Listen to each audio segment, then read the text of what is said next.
Should the Prince and Princess of Wales be preparing for an overseas trip without the children? And an unintentionally hilarious fruit spread review. Rupert, you are not going to believe this.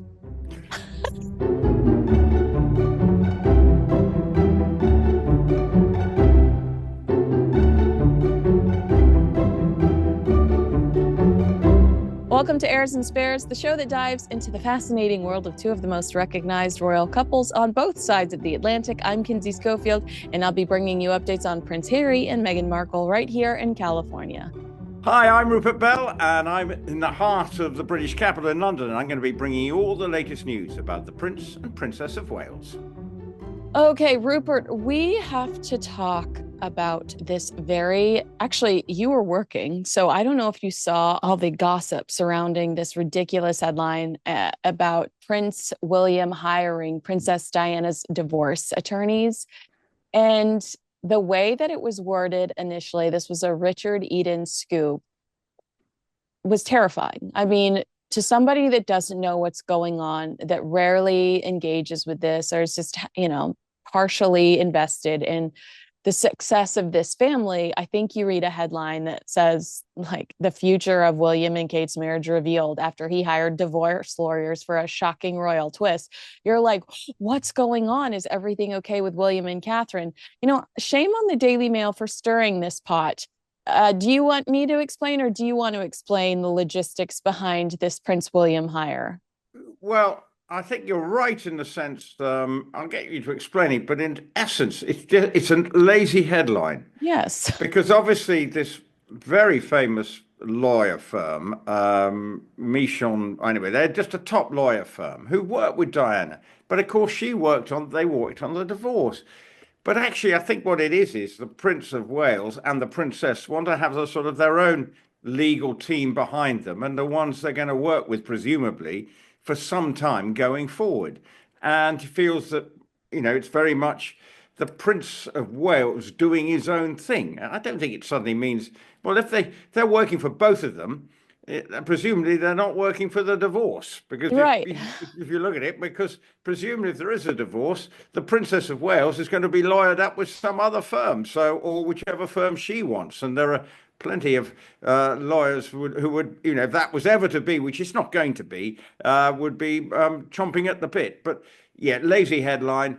I think we have to look at it in the round, don't we, Kinsey, and actually say, well, what's this about in terms of the Prince of Wales going forward? And as we've always said, he knows he's got to be preparing for the inevitable, and that means getting everything in a row, what he's comfortable with.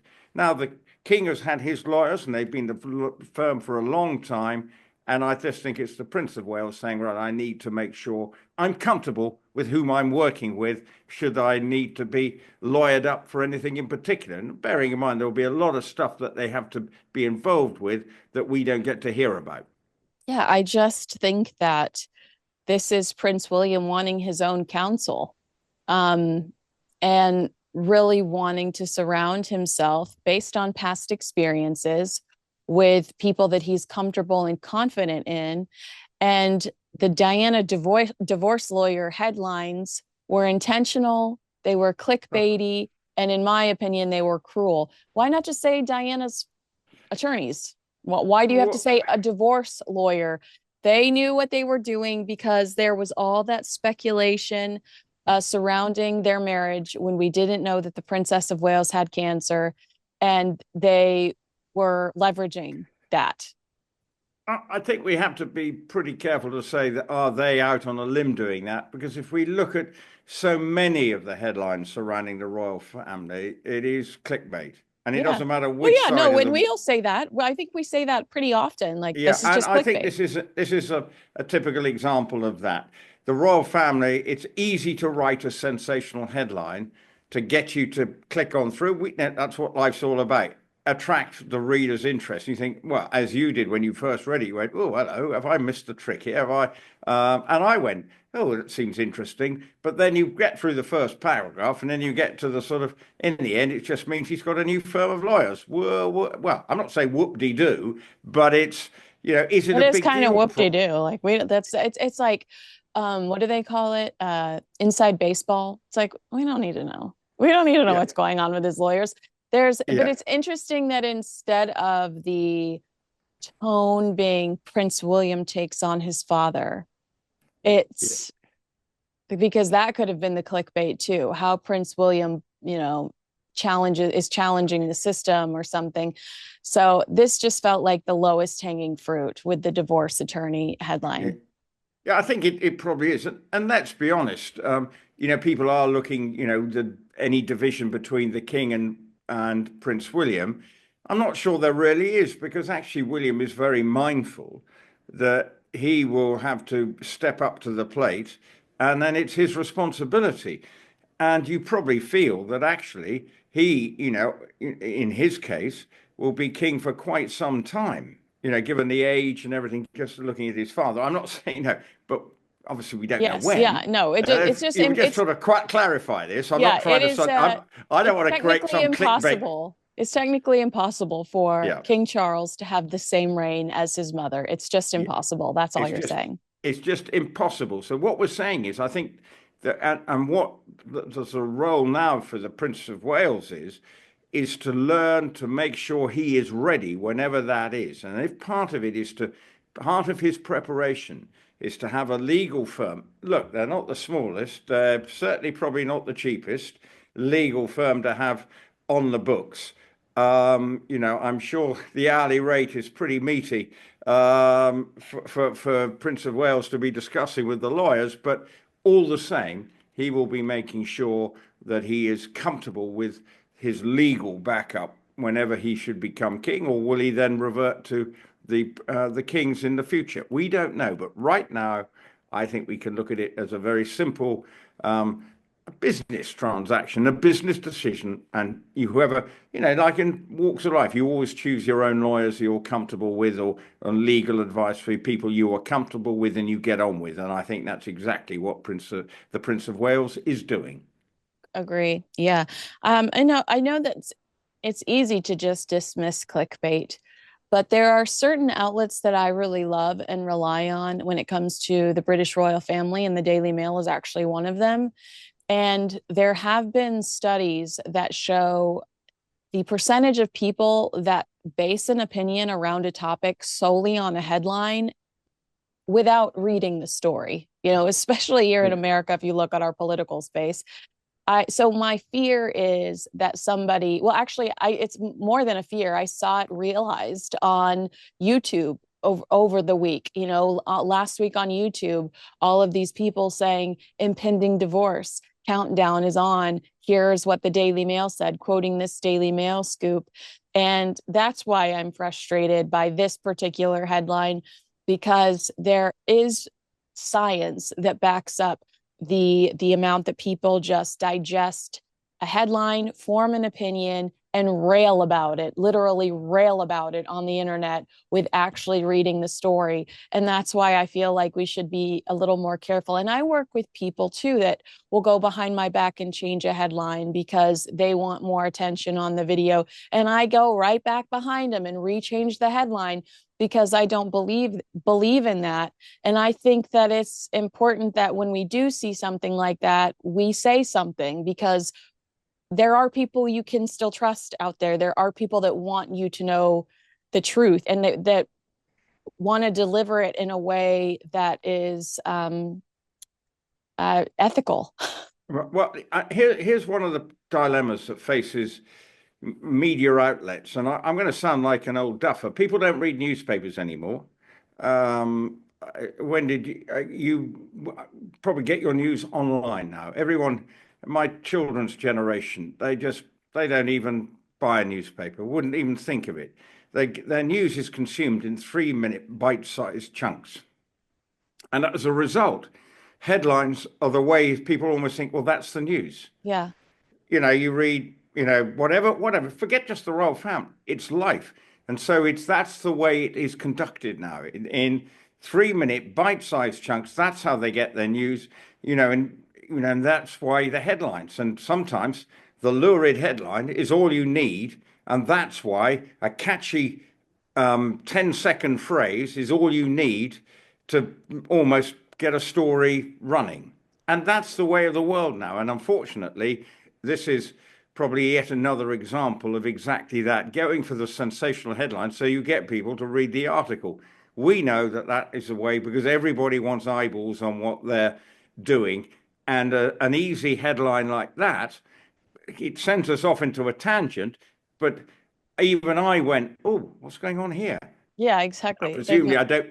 Will the same lawyers be around who worked on it closely? Well, bearing in mind that that was 30 odd years ago, probably not. There will be probably one or two very senior partners who may have done, but nothing that, it will be a different legal team that will be around now who wouldn't have probably worked hands on the divorce between him, between the king and Princess Diana. All right. So after Prince William's exciting announcement that the Earthshot Prize will take place in Brazil in 2025, we're seeing a lot of speculation online whether the Princess of Wales might accompany him. And, will she be going with him overseas to Brazil to celebrate the Earthshot Prize? We've seen her at several of these events in the past, but not lately. Totally understandable. I don't want her to feel any sort of pressure to go, by what I'm saying. I hope she knows we'd love to see her, but if we don't see her, we understand. We were warned at the beginning of the year that Catherine's return would be gradual based on how she was feeling after, look at Val Kilmer. They say that his weakened immune system, today was because of cancer treatment he had years ago. So we absolutely understand that Catherine would not want to jump on a plane and take on such a trek at this point, so close to her recovery.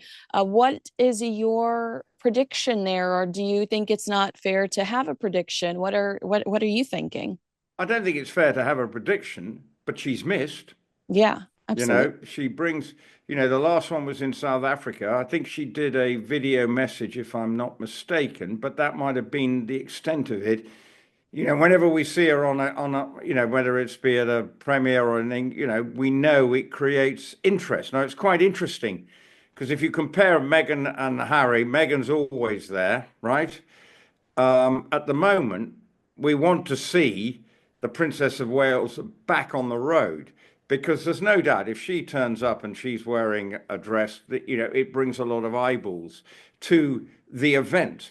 And as she knows, the Earthshot is hugely important to the Prince of Wales. It's his, along with the homeless project here, are his two big causes. This is on an international scale. The homeless project is obviously more of a domestic issue in terms of his doing something in his homeland. So I think it would be great. But if it's not until November, a lot of water will pass under the bridge between now and then. Decisions, no doubt, will be made. It will probably be not. It will be in term time, so the children should be being able. They're at school, and one of the things they always try and do is, it's not holiday time. So if it's the beginning of November, why not? You'd hope so, because if you want her to be well enough by November. But as you quite rightly say, people recovering from cancer, it takes different paths. But just as we speak, the king is undertaking a 4-day state visit to Italy. It's been a pared down schedule, but it's 4 days. But he is still undergoing treatment because the last time we were talking about the bump in the road in his cancer recovery with that trip to hospital. So you should never assume. Is it to be speculating in April ahead of an event in November? We're going early on this, but presumably, we know the royal family plan things way in advance. I'm sure there are. Are you going? Well, we'll make a plan with if you are going. If you're not going, we know we'll do a plan if you're not going. And I'm sure that's the way they're operating.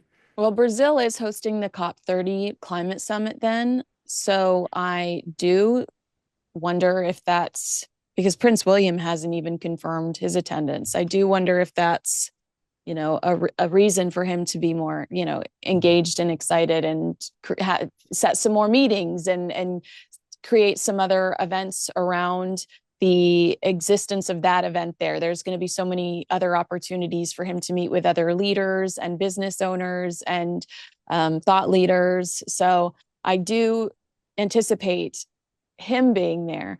But when it comes to the Princess of Wales, I'm with you. I love when I get to see her. I'm always thrilled at a Catherine appearance, but I also want her to take her time and enjoy her family, because I recognize that last year was very difficult for her, and she just needs to do what her body tells her is okay. Yeah, well, look, we're seeing her out and about right now. We're obviously in the school holiday time for the school that she's at, their children are at.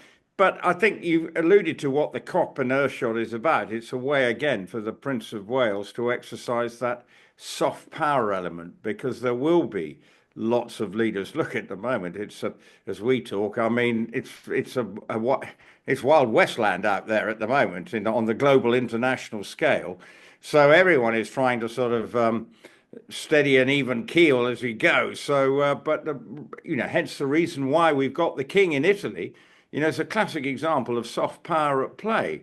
And that is what the royal family are good at. And the Earthshot is something that he's passionate about, the environment, really taking on from his father, who was the sort of Pathfinder general when it came to the environment back from way back when, and always was thought of as being a complete and utter screwball. Right. But actually, that his concerns are something that have manifested itself right in the forefront. So I think it is interesting, and I think he's gone in a different direction. But no one would ever say the Earthshot Prize was nothing but a good initiative, because some of the things that have come about. I mean, I think as you know, I'm an Aston Villa supporter. I think I'm currently eating off seaweed recycled plates when I go and get my chips and curry sauce. I think, Oh, or you know some what? one of his You packaging companies that do recycling. But they at Aston Villa, obviously, we've talked about that before. But one of the companies that is involved in it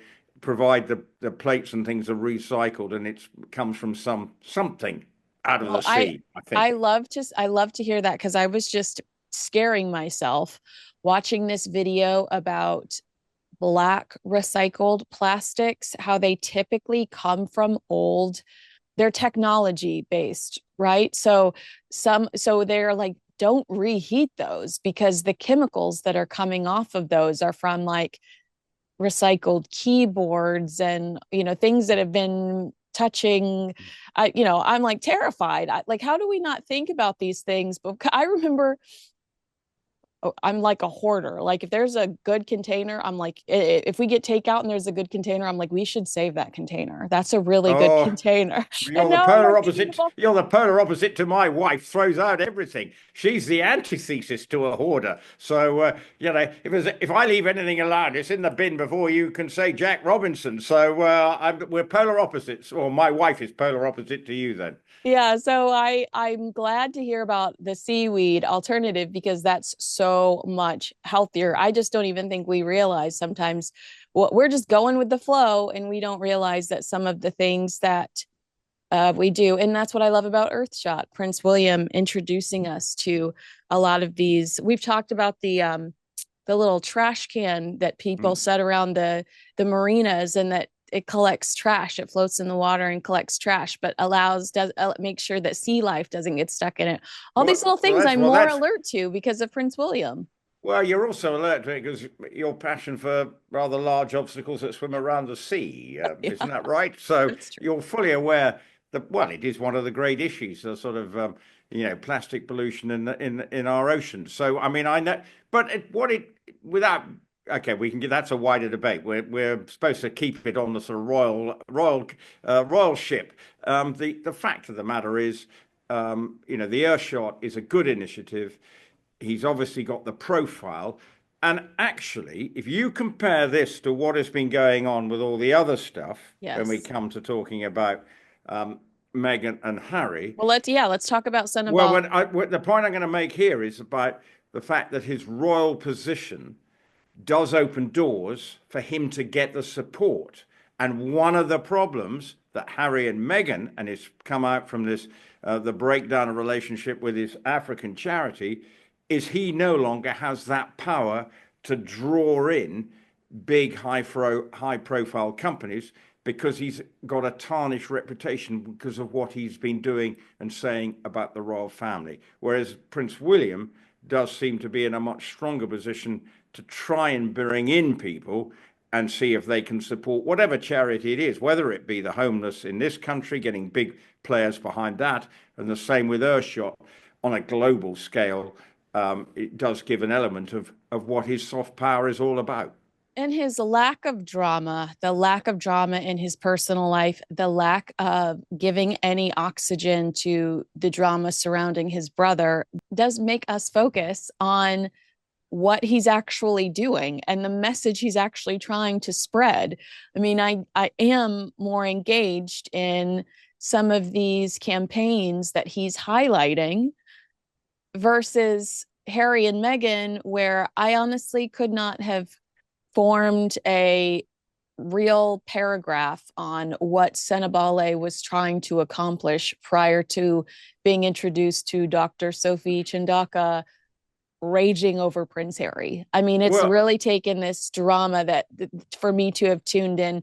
Prince Harry, I guess the messaging is mixed up in the chaos, and that's a weakness for his brand. Well, isn't it true of any brand? If they've got mixed messaging, it's very hard for, if you're selling anything, for that company to work. And this is when you come back to as ever. What's it selling? You know, pretty mundane. Loose fruit preserves, loose fruit preserves. Tea bags, basically. No, she says they're satchels. She says they're tea satchels. I want to swear. Don't do it. Tea satchels. Sorry, it's a tea bag. And you put it in, we have to infuse it, don't we? Or steep it. I mean, what does she take us for? No, we've gone a bit off. We've gone straight in there. We've got to back off. Rain off. Well, I want to ask you about these quotes from Newsweek. I'm sorry, Newsmax. I lied. It's News Nation. Yeah. I knew I'd get it right eventually. Yeah. Prince Harry is deeply depressed and embarrassed by the probe into his charity, Senabale, and devastated that the foundation he started to honor his late mother has been ripped away from him. The source telling News Nation, Harry loves his charities. This is what he wants to spend his life doing. And now one of them is gone, and in the most horrible way. First of all, I'd say to you, Rupert, this is a guy that has all the time in the world. Start a new one. And then also ripped away. You quit your job the same way you quit the British royal family. How do you process that quote? Does it not surprise you because it's nicely packaging Prince Harry in the victimhood category yet again? Oh, somebody was mean to me and I lost something I loved. Well, he's a spoiled child. Yeah.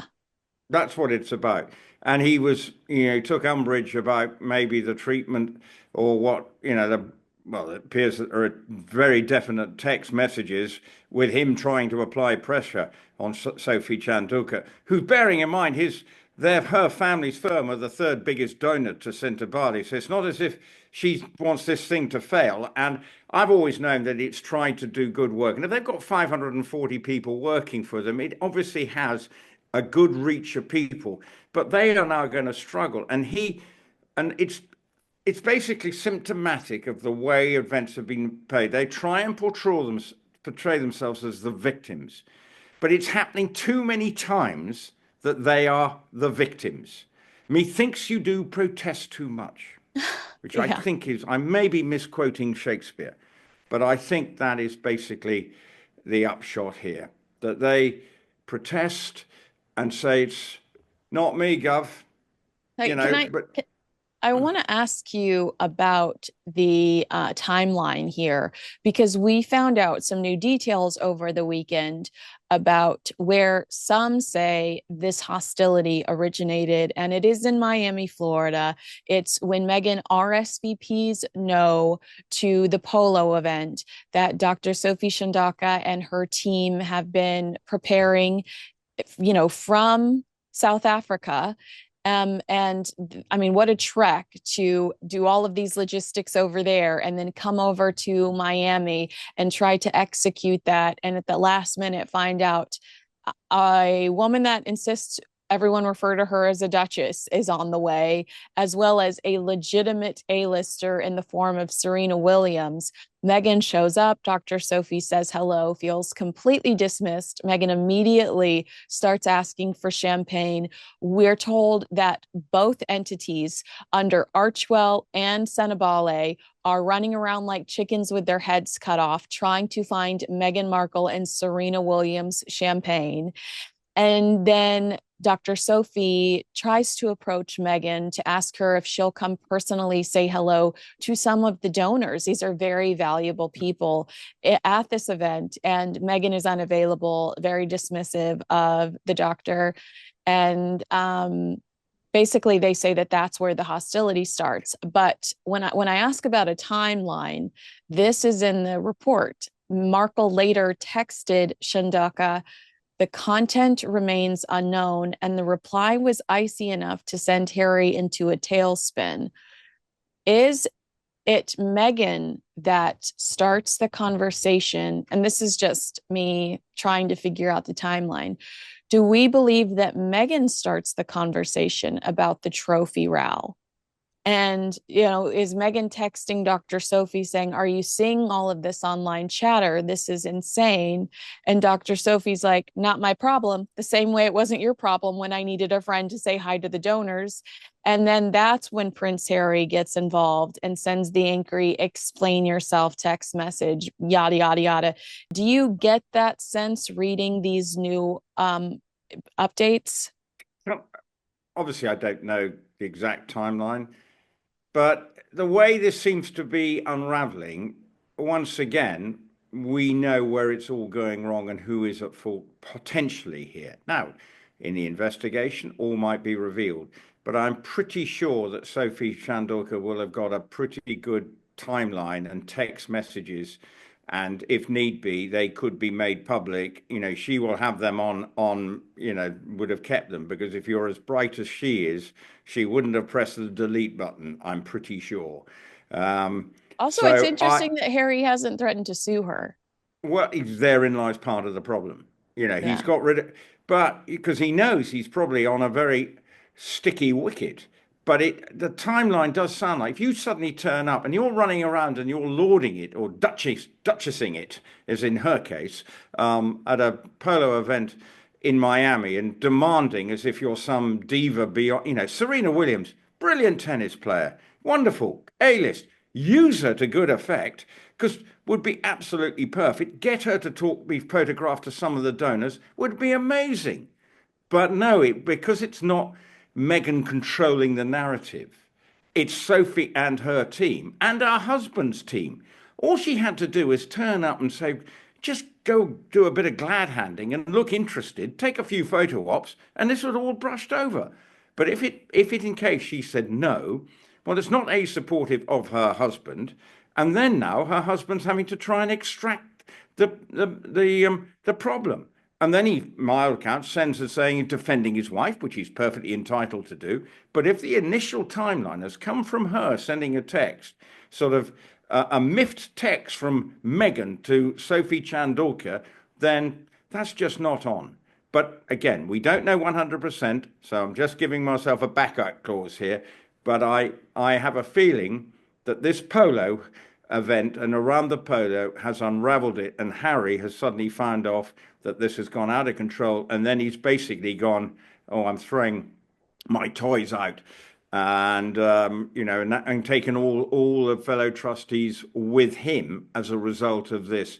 But I'm pretty sure the catalyst to it is Meghan. Yeah, I kind of like what you said. You're basically saying timeline doesn't matter. At the end of the day, we're finding out that Meghan Markle is the source yet again.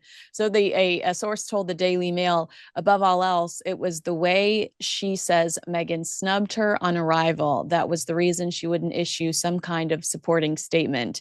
Meghan then sent something to Sophie, and Sophie responded. And after that, Sophie, was persona non grata. I also love this quote about Prince Harry. Harry sided with Meghan. He always does, as he is dazzled by her. In his eyes, she can do no wrong. Even when it comes to behaving like that at a charity event, he was raging all day about it. How disappointing that these two never admit fault. You, well, they're just never going to, No. Well, because I think you, that go ahead. because it's the humility, they can't believe that they're doing anything wrong because they live in their sort of ivory tower.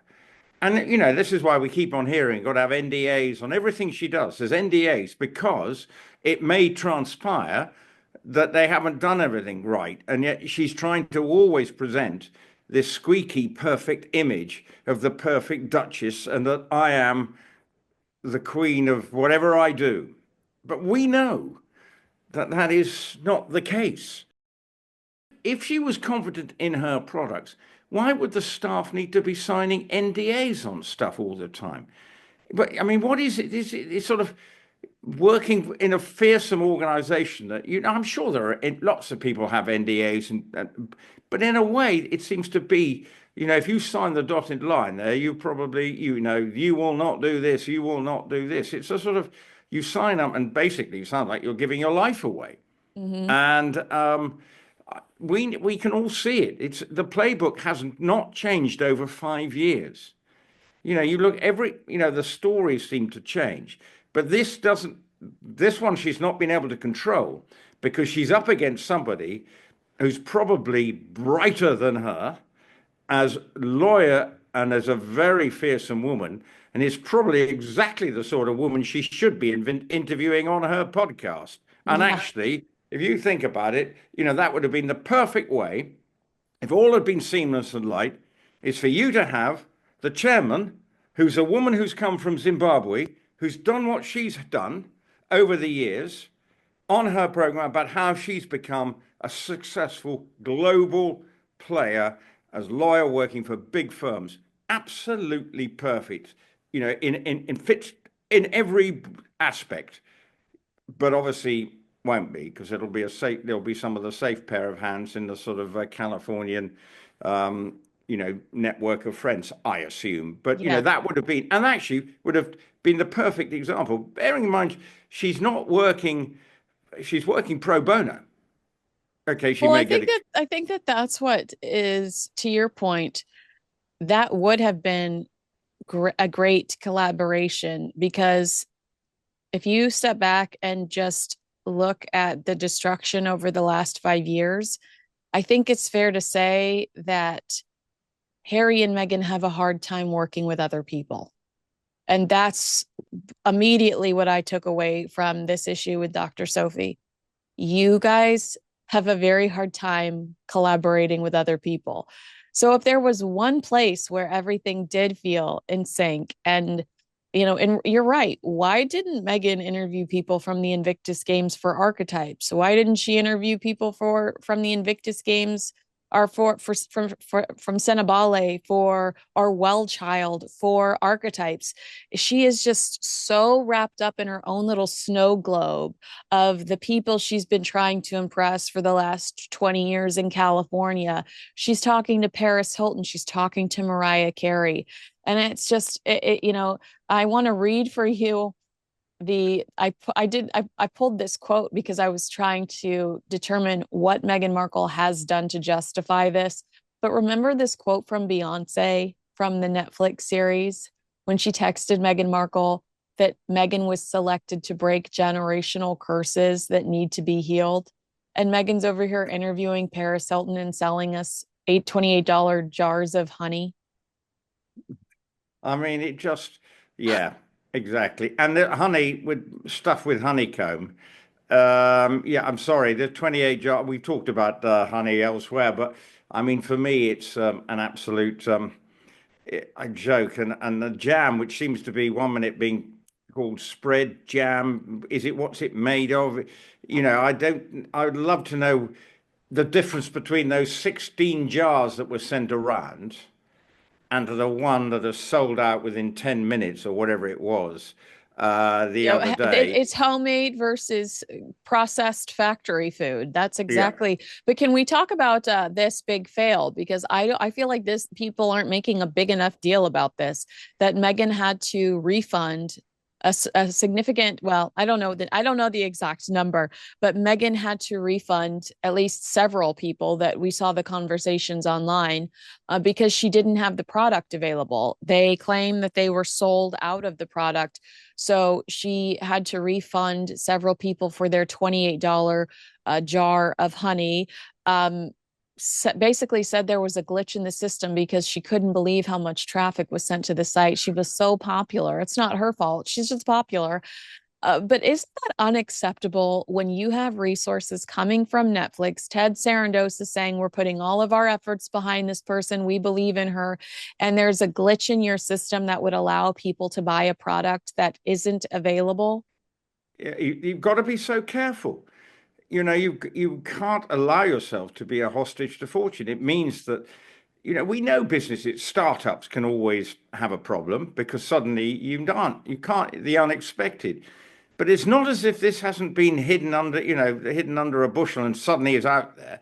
We've been known about this for some time, and I assume there have been people working on it, and the suppliers should have been working on it and thought, right, we need to make sure we have got, enough to deal with a demand. It's like having a reprint of a book, isn't it? The same sort of thing. A book sells out, you print 1,000 copies, and it's an unexpected good seller. So you reprint more, and when it's reprint, you then send them out. And that's fairly standard practice. But actually, when I looked at the picture of the 6 or 7 products, if I'd received that in a hamper, I would be seriously underwhelmed. Well, Coupled with that's a the whole instruction, coupled with the instructions, I have never looked at tea as a thing that you sit round to elevate and then with your loved one. I mean, tea is refreshing, however you like it. I personally am a big fan of lemon and ginger with a squeeze of honey from my local man from the bottom of the road. That is my thing. But I'm not going to tell you how long I keep my tea bag in there, or tea, what are we calling a sachet of satchel or lemon whatever. Yeah. Well, and honey. first of all, if With Love Megan taught us anything, it's that Megan likes booze, not tea. We saw plenty of booze in With Love Megan. Well, I feel like she's kicking back with a bottle of a rosé or something like that.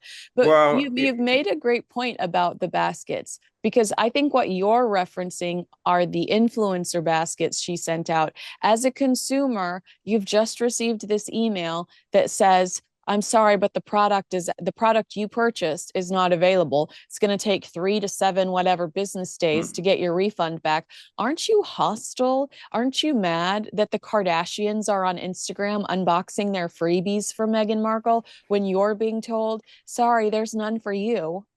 well, because she thinks she's going to get extra publicity, and look how kind-spirited she is. No, but Yeah. the real market is those people who aspire.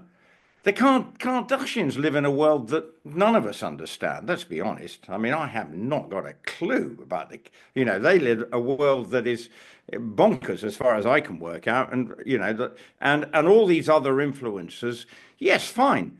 But that again it's shallow. It's sycophancy.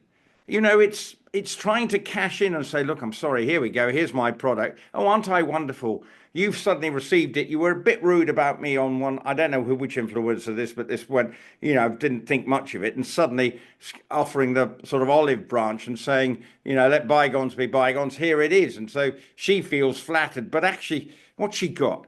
Some jam, some honey, and some tea bags, and maybe some petals of flowers. And I'm thinking, and a shortbread biscuit. I mean, and also, here's the thing.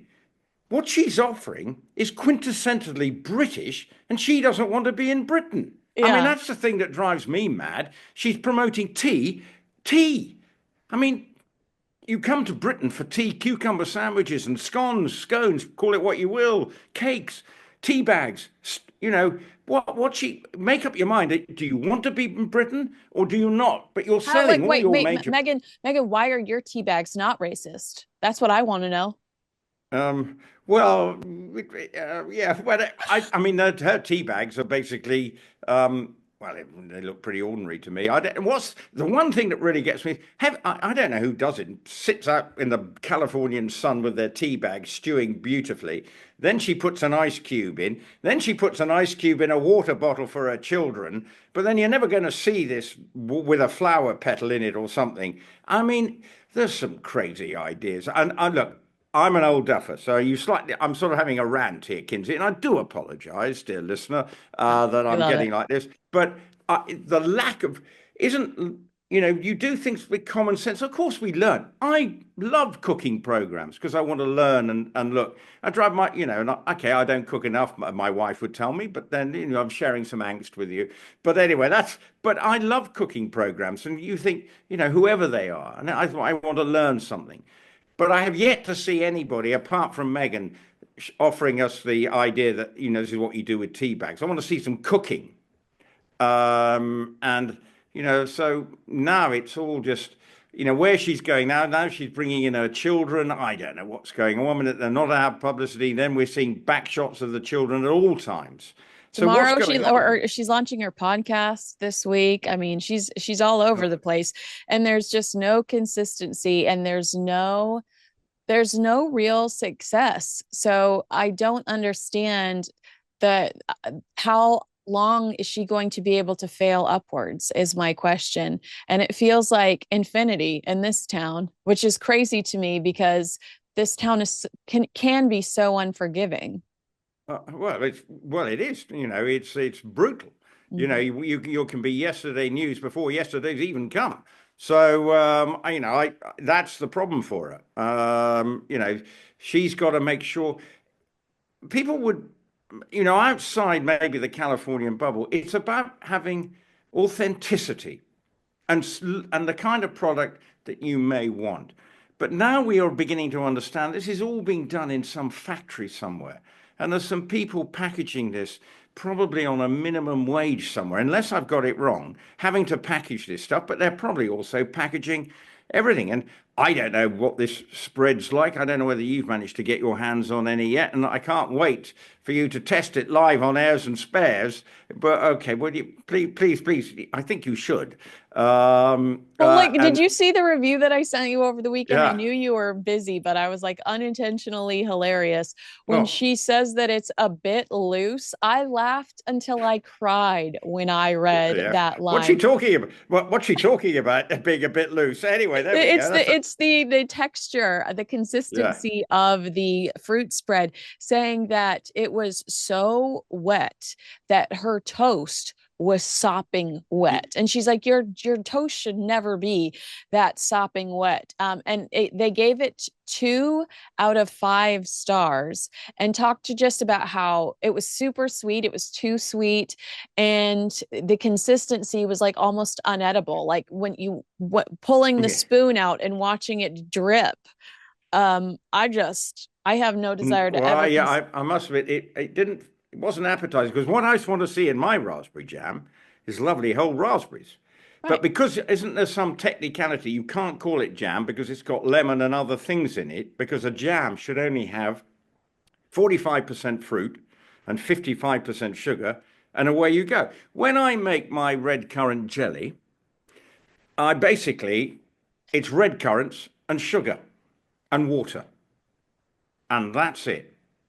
There's nothing else that goes into it. My big problem is actually making sure I get it to the right temperature to set. Okay, isn't that the same as that's what jam making is about? Basically, two ingredients: sugar and the fruit. A really good jam has a high fruit content and nothing else, and it preserves naturally in the jar. Okay, and that's the whole point. Yeah, and so I'm if it's called spread, it means that they may be good ingredients, but it's not raspberry jam. And that's, I thought, what she was selling, that you would be making in your own kitchen. Well, It's a yeah, because lovely, she said on Instagram, jam is my jam.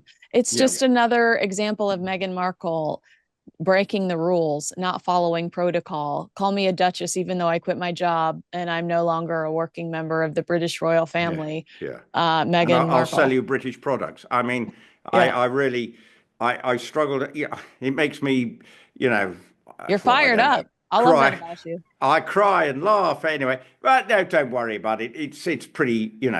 I feel it just. I just want people to try and understand that yes, there will be people who will like the packaging, but actually the packaging doesn't look great. Mm-mm. It's boring. You know, it's It looks like the kind of beige. like when you walk into a hotel and they have the Yeah. generic shampoo and conditioner waiting there for you. The packaging just looks like some generic hotel shampoo and Oh, conditioner. well, yeah. So there's nothing.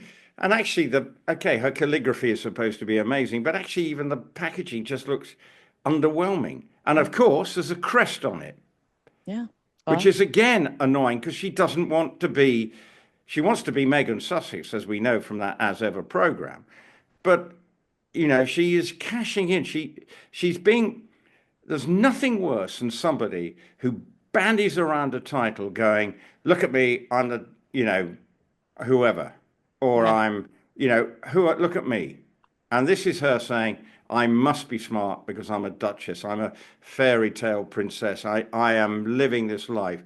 The only reason people will like you is if you are authentic. If you look at Princess Royal, who is a standard bearer, just hardworking, grafting, no nonsense, knows her situation, supports her brother through thick and thin, away you go. Same about Edward. No fuss, no bother. Look at Sophie, the Duchess of Edinburgh. No fuss, no bother. Just gets on with it.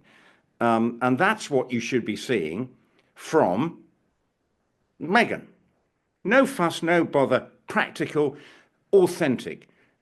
The fact that we talked about what went on at the polo field, what's gone on now with this breakdown, who's at the heart of it, nothing feels authentic because which fine. And she may have the love of Harry, who is devoted and doting on her, but that's part of the problem. He probably needs at some stage to say, Meghan, come on, this is not the way we behave. But I'm not sure he knows because actually, since Megxit, he's behaved like a spoilt brat himself. Yeah. Yeah. Yeah. I'm not sure he knows either because he's never been put in this position where Hmm. he has somebody that has well, he's never I don't know whether I don't know a more elegant way to put this, so I'm just gonna say it. He's whipped. And he's never been whipped so bad before.